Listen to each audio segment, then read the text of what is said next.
guys, what's up? Welcome back to my channel. As I promised you, today is video number 2 of my plastic surgery journey. If you haven't seen video number 1 just yet, I'm going to link it up over here in the cards and also down in the description box below. If you want to go check it out, go ahead. Probably better to watch that video first and then come back here. This is installment number 2 and I'm going to break this down into a few different parts. I'll list them all in the description box below so you know which timestamp if you want to jump to a particular section. Again, as in the first video, my jaw hasn't 100% healed just yet, so if I'm talking weird, that is why. So let's jump right into it. This is my plastic surgery journey. Today's video is going to be all about the surgery. Whew. Okay, so before I get into everything, I just want to let you know exactly what I got done.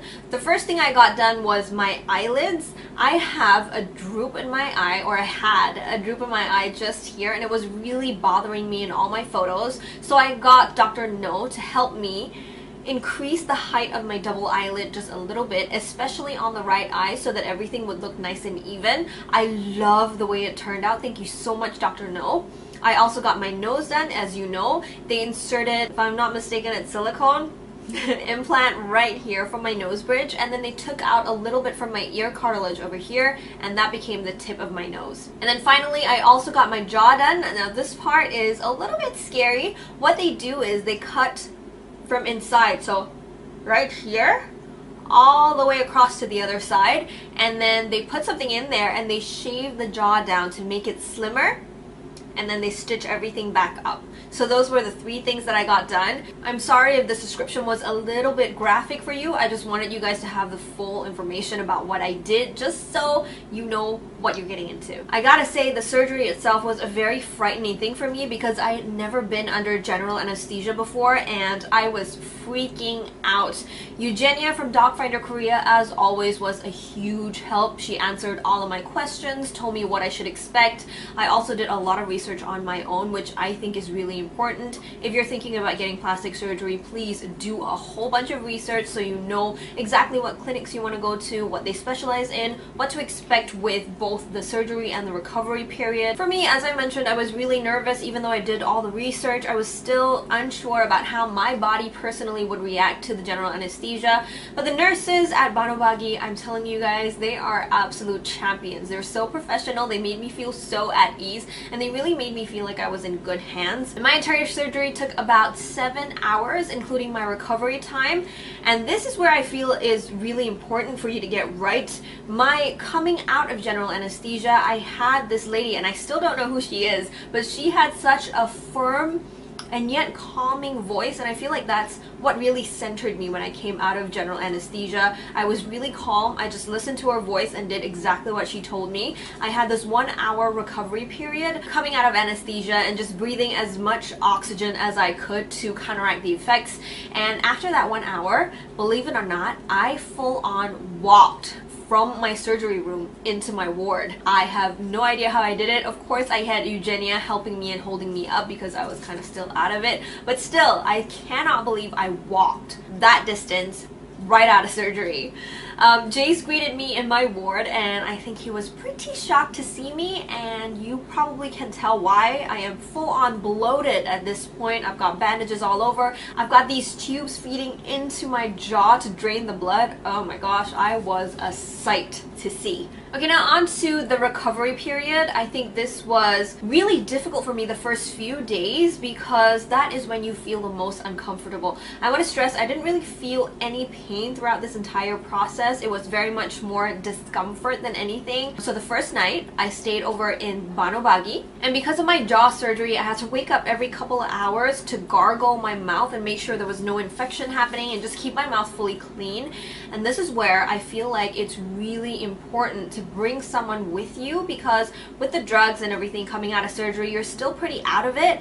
And Jace was such a huge help to me. He woke me up those every 2 hours so I could gargle my mouth. He changed out my ice packs for me, which reduced the swelling. It's so important to have someone really supportive and someone who doesn't mind helping you out throughout this recovery process. Jace was my rock, thank you babe. And so that is pretty much how my first night went. The next morning, it was immediately time to remove some of my bandages. Eugenia came over in the afternoon to check me out and then walk me over to my accommodation. And then I pretty much spent the next 5 or 6 days kind of recovering from the surgery and waiting for that crazy swelling to reduce. But just so you know, walking around Korea with that swollen face is not a problem at all. So finally took a walk this morning. You will not believe how nonchalant people here are about plastic surgery. I walked out with this face on, okay? Nobody even blinked. They just walked past like it was nothing. People are really used to that kind of situation, so don't be self-conscious at all if you want to just go out and explore. Go ahead, have fun. Nobody's gonna care, and nobody should care anyway. It's your choice what you want to do. Docfinderkorea also provides pumpkin juice, and this helps with de-swelling. I was a bit worried about the taste, but no, it was really tasty. I really enjoyed it, and I had to go through a liquid diet for the first kind of week plus. Having that pumpkin juice made it a little less painful having to go through a liquid diet because it was so tasty. So I just want to give you a bit of an idea of the timeline of my recovery. The first night, as I mentioned, I recovered overnight in Banobagi, and then by day 2, which was the next morning, I had the bandages around my head as well as those tubes that fed into my jaw draining that blood. Those were removed. I also checked out of Banobagi in the afternoon. The swelling got to its peak around day 3 and subsided mostly by day 5. I used ice packs at least 5 times in the morning, 5 times at night, just to help with the de-swelling. I feel like that's really important. I also slept with my head elevated, and you definitely want to work out the position that's most comfortable for you before you get there, because otherwise you're going to get a huge backache, which was my problem the first few days until I got a position that I was really used to and comfortable with. And then on day 5, I removed the bandages around my nose, and I got this awesome facial that had de-swelling lasers. I tell you, Banobagi thinks of everything. And then by the end of week 1, I could consume semi-solid foods like scrambled eggs and porridge. Before that, as I mentioned before, I was on an entirely liquid diet. So I had meal replacement shakes, I had soy milk, which is protein rich, which is going to help you with recovery. And then I had the pumpkin juice, of course, that's going to help with de-swelling, and it was so tasty. And then the day before I left, I had my final consultations with both Dr. No and Dr. Park.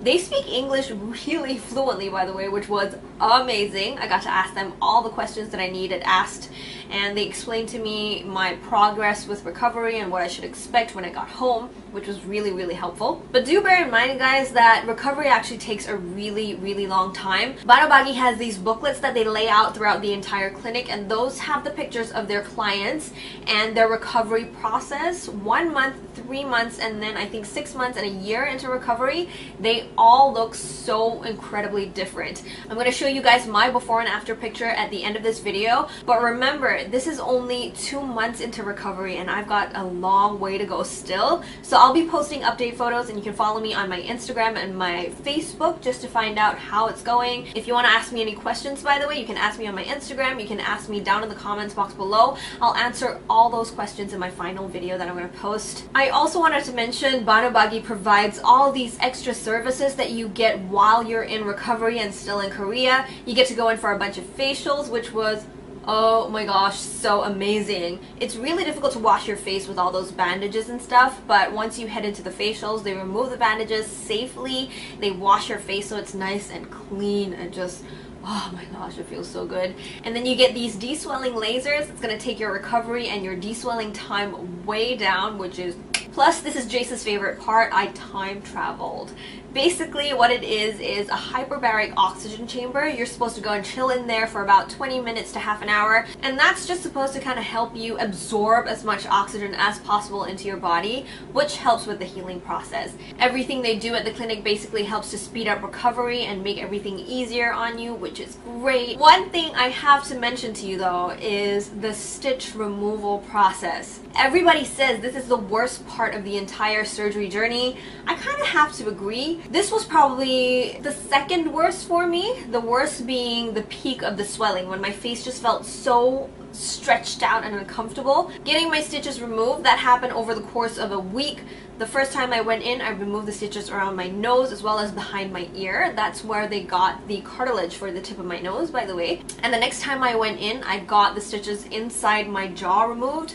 Now that was the worst. It does get painful, I'm gonna warn you. Prep yourself in advance, know that it's gonna be uncomfortable. You can take one of the painkillers that they give you about half an hour before your stitch removal. That's just gonna help to reduce the pain and discomfort a little bit. Just something to keep in mind, but I promise you it's really quick. The nurses are super efficient and professional. It's gonna be over before you know it. Of course, I had to mention Docfinderkorea services. They were such a huge help throughout this entire thing. Basically, the whole trip, Docfinderkorea is readily available. Eugenia was actually really hands-on. She helped me organize all my appointments according to my preference. She was there to walk me to and back from all of my appointments. She translated for me, of course. That is the most important. And this was the cutest part, I think. She helped me translate messages into Korean. She sent it to my phone so that I could show waiters and waitresses at the restaurants so I could order the food that I wanted. When you're in recovery, you're not allowed to take solid food, so sometimes they've got to blend the food for you.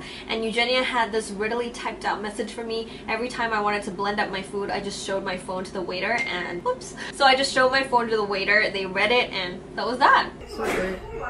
Good? I don't think you can eat those. Blended food, yum. Docfinderkorea also has this really cool service, and this was one of my favorite parts. They take you out on this little tour day to wherever you want to go in Seoul. So the entire time me and Jace were there, we were traveling around by subway, and it was a really easy way to get around. But if we were to go to this place that we wanted to go to, it would have taken us over an hour to get there. Thankfully, we had this Docfinderkorea tour day and we told Eugenia we wanted to go there. She was super accommodating. She got everything arranged. We had the most amazing day. I wanted to give Jace a little special day for him because he was all out taking care of me this entire recovery time. So I chose to go to this area called Itaewon, and it had a meerkat cafe, and Jace is obsessed with animals. So we got to play around with the meerkats. It was really cool. And then, my favorite part of the day, Eugenia introduced me to a brand new Korean dish. It was really good. I forget the name now, but I go crazy over it. I'm trying to find it back here in Malaysia. I haven't found it just yet. I'll find out the name of the dish and put it down in the description box below, just in case you were interested. Trust me, you want to check it out because it tastes so good. Thank you so much, Eugenia. I also wanted to mention real quick this collaboration that Docfinderkorea and Shilla Duty Free have. So I went completely crazy, of course. I got a little bit excited and went on a little shopping spree right before I left. So basically this collaboration is, as a Docfinderkorea client, you get $1,000 in mileage points deposited into your Shilla Duty Free account. Right before you leave, you can go online, shop for all those products, and then you can pick it up at the airport right before you leave. I thought that was really convenient. Plus, at the duty-free shops, you get them for slightly cheaper than you do in Korea itself, so that's a win-win. And then finally, the moment you have been waiting for, these are my before and after pictures. As I mentioned before, I am still in my recovery process. Everything still feels kind of stiff and swollen, so I will be updating with more recovery photos as time progresses. If you want to hang out with me, find out what's going on, what I feel like at the moment, what I look like at the moment, you can follow me on Instagram and Facebook. I will leave my links right here as well as in the description box below. If you want to find out more about my recovery process, you want to ask me some questions about the surgery or recovery, you can leave your questions down in the comments box below, or you can DM me on Instagram and Facebook. I'll get back to your questions, or I will address them in my next video, which I'm posting really soon. Thank you so much for watching this video, guys. I hope you found it helpful. As always, I just want to say this is my personal decision. I am not pushing it on anyone, and I would never ever just even try to convince someone to get plastic surgery. This is my personal experience, my personal sharing of my experience. I don't expect anybody to do anything because of this video, so please be respectful in the comments, and thank you guys so much for being so supportive. I will see you in my next video, hopefully. Bye!